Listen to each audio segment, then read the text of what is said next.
So when I work with people, I help them feel their feelings. And a lot of people don't know how to feel their feelings and don't know why it's important. Like, come on, why do we have to feel this stuff? And there's an idea that if I'm not emotional, if I don't have as many feelings, I'm more logical. And so I wanted to share kind of the ironic truth that when you actually allow and listen to and sort through your feelings and spend time tending to your feelings, you make more logical decisions.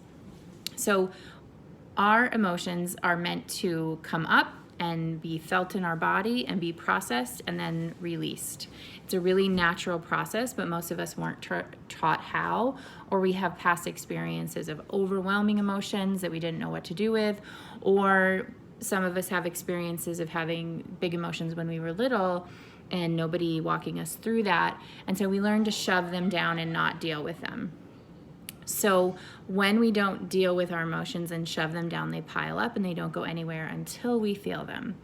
So that causes a problem when you want to make a logical decision as an adult or a business owner or in relationships, because any of those past experiences that you haven't dealt with are right under the surface affecting those decisions.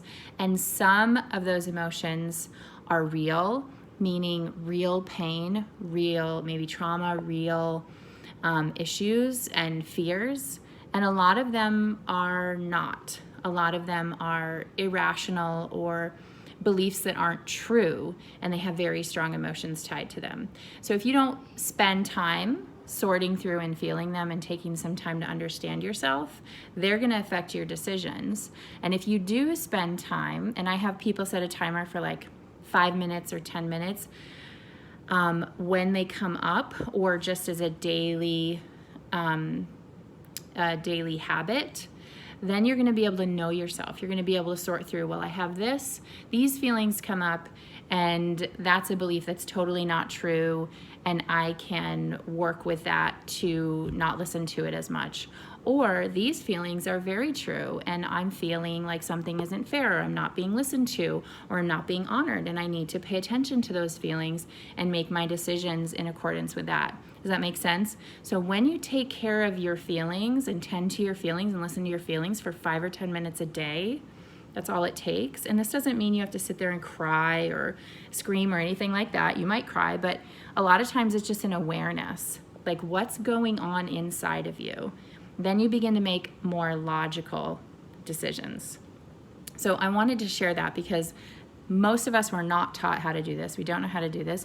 Feeling our feelings is foreign, and allowing them in our body is foreign, but your body is phenomenal at this. And when you allow the emotions to come up, scientists say it usually takes 1.5 minutes to process an emotion. If they're built up, it might take a little longer, but the explosions of emotions come when we don't deal with them.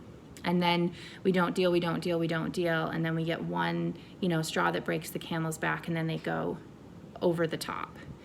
That happens when we don't tend to them. When we spend the time doing the work, creating the habit of handling our emotions, we're going to be able to make much more logical decisions. Is there a way you do this? Is this a new concept for you? I would love to hear. Do you have any questions about this? Share them in the comments. I would love to either answer them or hear how you do this.